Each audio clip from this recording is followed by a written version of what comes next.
Hello, Bernard Keevy here. I spoke last week about how can you raise your prices as a small business owner and not lose business to your competitors, which is obviously the issue.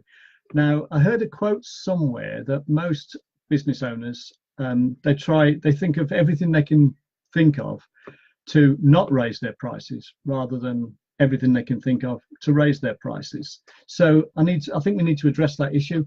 And basically, the common perception is I can't put my prices up because I'll lose business. So if I can just do a recap, first of all, everyone in business is faced with this sort of mythical, imaginary demand curve. Now, I call it mythical and imaginary because the trouble is no one knows what it looks like. All you really know at any given time is what your current pricing structure is, maybe what your competitors are charging and how much business you're doing. And you don't know, if you put your prices up, how much you'd lose. And you don't know if you put your prices down, how much you'd gain. However, many small business owners are competing in a marketplace where there's very little to distinguish them from their competitors. It's called commoditization. They're called commodities. And what it means is that because there's very little to distinguish them from each other, consumers who generally want the best value and the best deal, the way they can choose that, the only criteria they can really use is price. Therefore, the only real way to get away from competing on price is to have something that's different about you compared to the others. And what you really want is, instead of that demand line looking something like that, you want it looking something like that. The steeper it can look, the more it means that you can put your prices up here. So this is showing pounds here per unit. You can put your prices up, and this is showing volume or number of units you sell. The steeper that line is, the more you can put your prices up without losing much volume. There's four actual ways to do that. The first one is to more clearly identify who your target ideal customer or client is. And the more you can do that in terms of what makes them tick and what makes them buy and all their demographic characteristics, the more you can position yourself as an expert or a specialist. And the thing is, with human nature, people like to buy off specialists or experts. So given the choice, people will always choose the specialist or the expert over the generalist. So that's the first thing. The second thing to do is to then innovate your product or service such that you are giving your ideal customers more of what they want, and you're doing it better than your competitors. The third thing you then do is you explain better than your competitors what it is that you do. So even if you're not better than them, the fact that you take the time and trouble to explain more fully using what we call persuasive marketing, the fact that you take the time and trouble to actually do that means that people assume, again, human nature, they assume that you must be better because you're spending more time and trouble explaining why you're good and your competitors aren't. So they'll assume they're not very good because they're not taking much time and trouble. I did mention last week, you need to follow something called the conversion equation, which basically says, headline, this is the issue or concern you've got. Engage, subheadline, this is how I can help you solve it. Educate, this is all the information you need to know to prove that we can solve that issue or concern for you. Offer, because most people, 97% of people, are on what's called a buyer's journey where they're not ready to buy now, the offer says, here's more information, leave us your details, we'll send you some more information. So saying it to the right people is your target customer. Having something good to say is you've innovated your business. Saying it well is following persuasive marketing and the conversion equation. And then the fourth thing you need to do is to say it often, because 80% of buyers need multiple points of contact before they decide to buy, and 80% of sellers give up before they make sufficient multiple points of contact. So therefore, it's the 80-20 rule again. 80% of buyers buy from the remaining 20% of sellers who keep going. So that's the 4 steps you need to undertake to get to the stage where, instead of having a demand line that looks like that, where if you put your prices up, you lose a lot of volume, you have one that looks like that, where if you put your prices up, you don't lose much volume. Now, I want to move on from that and just give you a couple of other ideas, which are again based on my previous experience as an economics teacher, believe it or not, but that's beside the point. But there's a misperception out there that, that's all textbook stuff. But actually, you can really show in the real world some really good ideas doing this. So just follow this. Basically, what we're saying here is that's what's called a supply curve. And what that means is that if prices are low, less people are willing to sell whatever it is they do to the market. And if prices are high, more people are willing to sell. So there's a relationship between the price and how much people sell. So it goes something like that.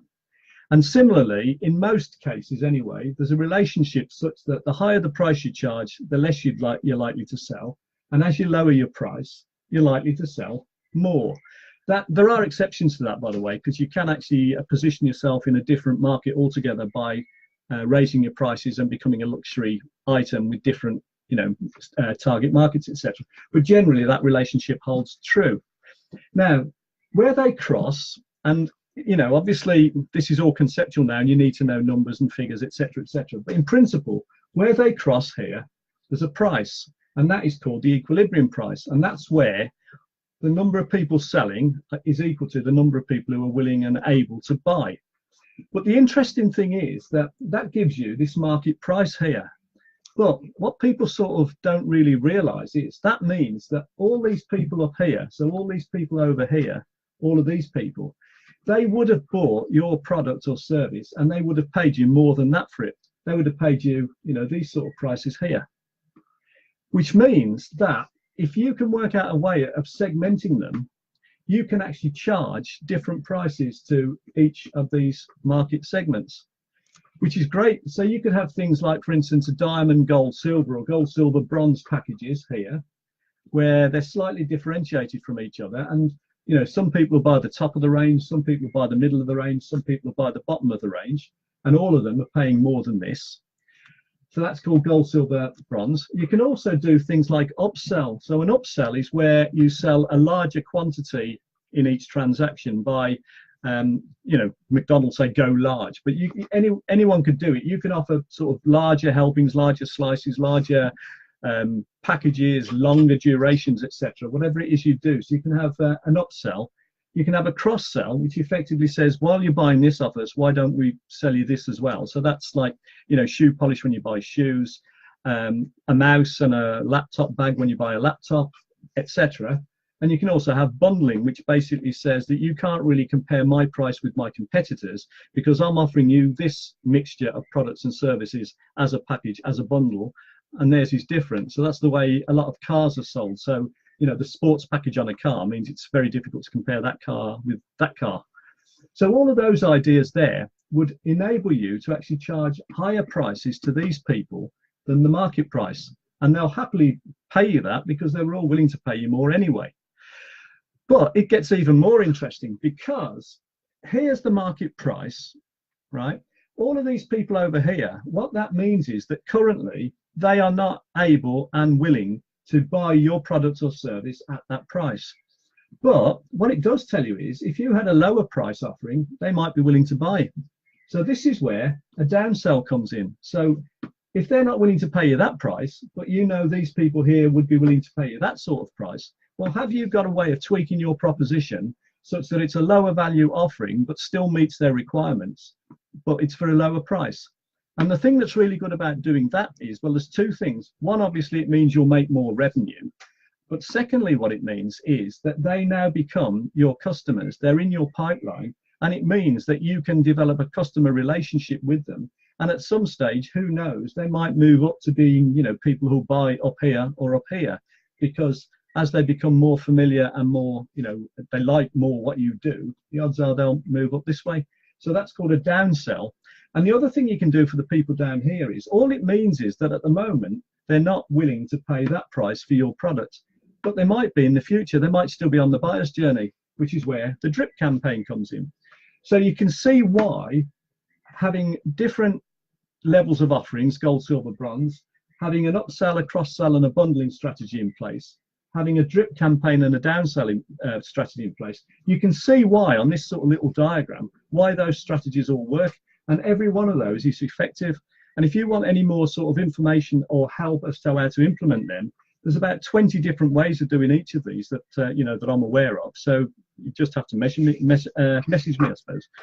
If you do want any information or if you do want to get in touch, that's my email address, info@exponentialgrowth4u.com. And my website or my member website is exponentialgrowth4u.com. And if you go in there, there's loads of free reports, resources, etc., etc. So there are plenty of strategies you can pursue which will enable you to raise both your average prices anyway, and also to have extra things on top of that, which will mean you can raise your average prices even more than that.